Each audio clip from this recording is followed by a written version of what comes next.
Projecteur. Ils vont jouer maintenant, c'est le théâtre du miroir. Ils vont jouer le petit... vous l'avez le... Si je vois pas bien.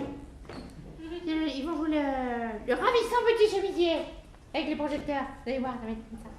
Ça va vous? Ah! Allez, on va pas. Projecteur! Projecteur!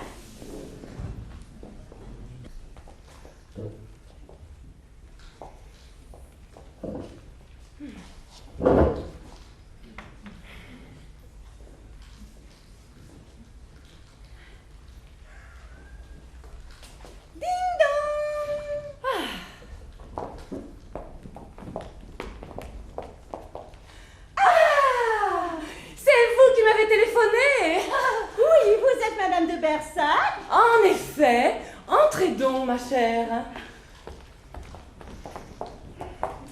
Aujourd'hui, nous serons tranquilles. C'est la journée de repos de l'employé de maison. Oh! Pas d'oreilles indiscrètes.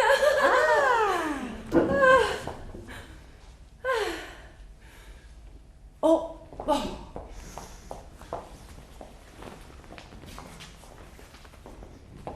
Mettez-vous à votre aise. Oh, le ravissant petit chemisier. Du Charles de Bersac, je parie. C'est exact. C'est un cadeau de votre mari. Enfin, je veux dire, le genre de cadeau qu'il fait à toutes ses clientes. Car porter du Charles de Bersac, n'est-ce pas un véritable présent pour nous les femmes? Oh, vous êtes adorable, ma petite. Et Charles serait ravi s'il vous entendait.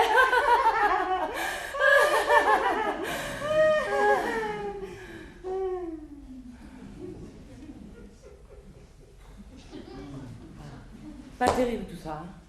Tu veux dire que c'est carrément nul, oui. Arthur, je trouvais pas cela bien fameux, mais à jouer, c'est la catastrophe. Oui, encore te plains pas? Ton rôle n'est pas si mauvais. Bah, tu plaisantes, elle est complètement nunuche, Starlette. Comment tu veux donner de la consistance à un rôle pareil? Non, mais tu as lu la pièce, hein? La maîtresse du grand couturier parle comme les héroïnes des romans photos.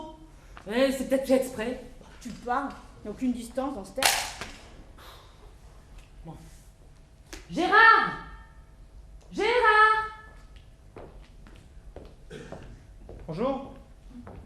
Bonsoir. Vous avez pas vu Gérard? Ah, Gérard ne vient pas ce soir. Je suis le nouveau, Michel. Ah ben bonsoir Michel. Élise, joue Arlette. Catherine. Je joue Madame de Bersac. Je joue Gustave. Gustave. Gustave, le chauffeur. Ah mais il n'y a pas de chauffeur, non? Ah, permettez, je joue le chauffeur. C'est un petit rôle certes, mais je tiens à l'interpréter correctement. D'ailleurs, je connais mon texte par cœur. Ma première réplique, quand le couturier, comment s'appelle-t-il déjà? Monsieur de Bersac? Exact, Monsieur de Bersac. Ouais. J'arrive à ce moment-là et vous êtes en train de vous disputer avec lui, Élise. Avec moi? Ah non, je veux dire avec Arlette. Ah oui, scène 7, oui. Je rentre et je dis: Monsieur de Bersac, la malchance nous poursuit. La voiture est en panne. Monsieur de Bersac, la malchance nous poursuit, la voiture est en panne. Oui, Je n'ai aucun souvenir de cette phrase. c'est pourtant ma première réplique, hein. Ah, écoutez, il y a beaucoup de choses qui ne marchent pas dans cette pièce, mais juste là, la voiture fonctionnait. Et vous avez beaucoup d'autres répliques de cette qualité? Ah, pas assez à mon goût, bien sûr. Mais il y en a une assez que j'aime beaucoup quand je rentre dans la chambre et que je vous trouve sous le lit. Sous le lit? Ah, mais Dieu merci, je suis jamais sous le lit. Dedans, si, trop souvent, mais dessous, non. J'ai échappé à cela, cette fois. Ah, voilà. Vous devez vous tromper parce que je rentre où... Je sors du placard. Vous étiez dans le placard? Oui, pour échapper à Pedro, le fils homosexuel. Donc, je sors du placard et je vous dis... Madame de Bersac, laissez l'amoureux des voitures vous dire que vous avez un beau châssis. C'est drôle, non? On ne fera pas 10 représentations. Ah, la critique va nous massacrer. Ah ouais. Ah, et pour une fois, elle aura raison. Mais par ailleurs, je vois pas qui est ce Pedro, là. C'est mon fils. Et le mien? Bon, Si, Pedro, c'est avec moi que vous l'avez eu. Juste avant votre mariage avec le jockey. Oh, tu étais marié avec un jockey. Félicitations. Même que ce n'était pas le mauvais cheval. ah, c'est du neuf. C'est donc comique. Oh, vous n'aimez pas? C'est pourtant ma dernière réplique. Quand von Struffel, le colonel allemand qui vit au Chili, hein, vient me demander d'aider Pedro à se débarrasser du corps de Bob. Bob? Le jockey. Bob, c'est le jockey. Eh bien, quand nous jetons le tapis dans lequel nous avons enroulé le corps dans le marigot infesté d'alligators, je me retourne vers le public et je dis... Finalement, ce n'était pas les mauvais chevals, ces jockeys.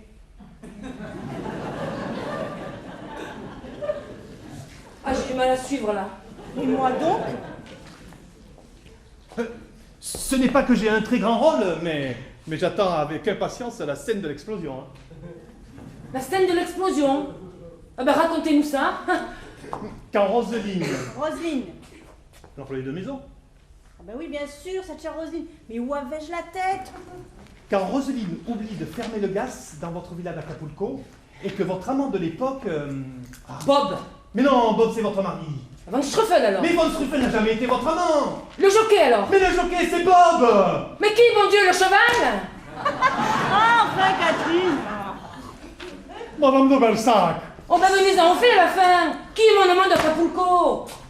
Mais Silviano, le frère de Pedro. Mon fils? Ah, quelle horreur! Mais quand je dis le frère, c'est le demi-frère. Celui que votre premier mari a eu avec Jordana, la femme du frère de votre amie d'enfance, Henriette, celle qui s'est suicidée en Norvège. Mais bien entendu, c'est limpide. Et que nous fait-il comme grosse bêtise, ce Silviano?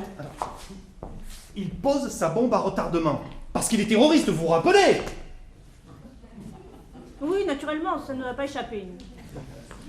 Toujours dit-il qu'il pose sa bombe ou il l'oublie. C'est pas très clair dans le texte. Ah ben c'est surprenant. Un texte si maîtrisé. Hein? Toujours est-il que la bombe explose. Et comme Roselyne avait oublié de fermer le gaz, c'est toute la villa dans un premier temps, puis tout le quartier qui saute. Tout le quartier? Ouais, 2500 morts. Et je ne vous parle pas des blessés. Hein.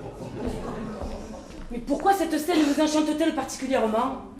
Mais parce que j'ai une réplique formidable. Quand tout vient de sauter et que la moitié du décor n'est que ruine fumante, je rentre et je dis... Oh, Madame de Bersac, je suis inquiet pour la voiture. Et il y a un petit bruit anormal lorsque l'on passe en seconde.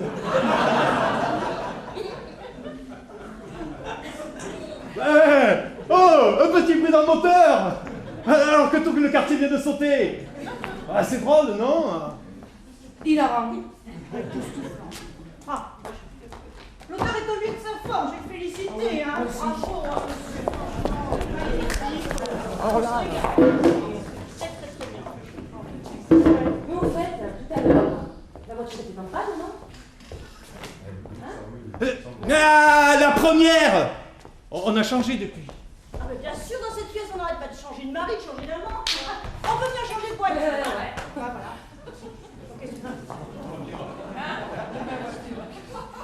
D'ailleurs, ça m'embête. Mais quoi donc? Ces petits bruits dans le moteur quand on passe en seconde. Jusqu'à présent, elle fonctionnait très bien. Mais depuis quelques jours, il y a indéniablement un problème. Mais qu'est-ce que vous racontez? Il vous dit que je suis inquiet. Avec ces modèles haut de gamme bourrés d'électronique, il faut tout changer au moindre problème. Et le temps de faire revenir les pièces. Mais enfin, Michel! Gustave! Mais je croyais que c'était chauffeur, Gustave. Oui, Gustave, le chauffeur, pour vous servir. Non, mais enfin, Michel, là, ça suffit, hein. Vous n'êtes pas drôle, arrêtez vos bêtises, hein. Écoutez, Écoutez, Arlette, je suis responsable de cette voiture. Qu'est-ce qu'il nous fait là, le collègue? Il explose les plombs, hein? Non, je situerai cela plutôt au niveau du carburateur.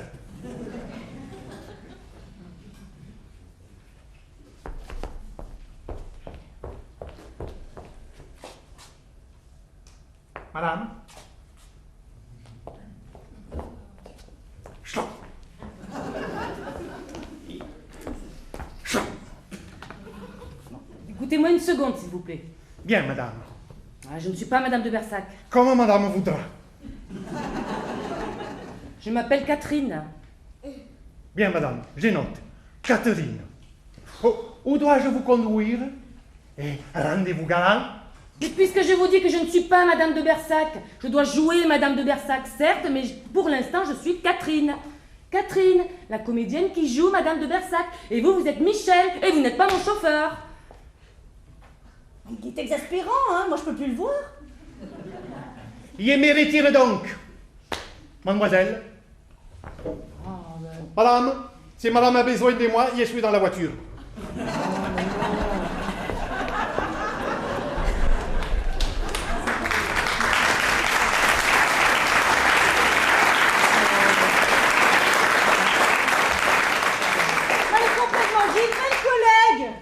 C'est peut-être été un peu dur avec lui. Oh, tu parles. Tu as vu le temps que nous avons perdu, là? C'est peut-être pas de sa faute. Hein. Oh, pas de sa faute.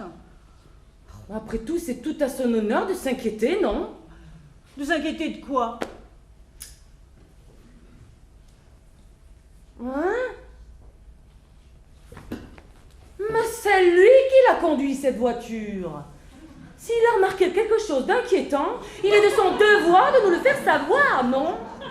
Bah, Catherine? Inutile de continuer à m'appeler Catherine. Je renonce à notre petite soirée, ma chère. Cette scène avec Gustave m'a troublée. Maman, mais enfin! Oh, et puis la vie avec de Bersac est parfois dure à supporter. J'en arrive à regretter ce cher vieux Bob. Le cheval? Mais le jockey, ma petite, le jockey! Allez, je vais passer la soirée avec un bon livre. C'est encore ce qu'il y a de plus fidèle. Vous savez, je n'ignore pas que vous êtes la nouvelle maîtresse de mon mari, mais je vais vous révéler un secret. Un événement a changé ma vie et depuis, je ne suis plus tout à fait la même. Vous devinez sans doute à quoi je fais allusion? Vraiment? Non. Mais l'explosion d'Acapulco, ma petite! L'explosion! Parfois, j'entends encore le cri des blessés, la nuit, insoutenable! Bon, je ne vous raccompagne pas, ma chère. Mais ça alors?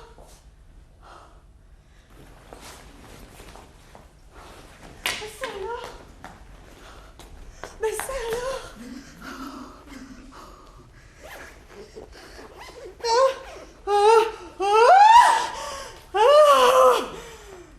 Jamais je n'aurais pu penser que cette vieille folle de Madame de Bersac devinerait si hyper rapidement que j'étais la maîtresse de Charles. Mais c'est qu'elle ignore par contre, c'est ma véritable identité. Je me présente, Marie-Pilar von Streffel. Je suis la nièce du colonel allemand réfugié au Chili.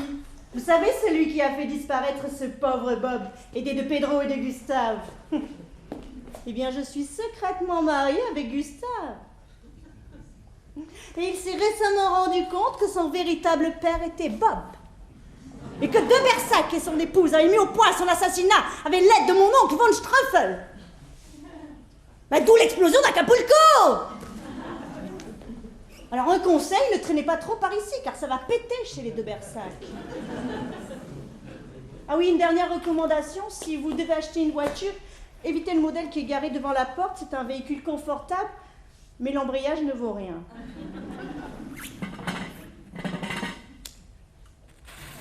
Bonsoir.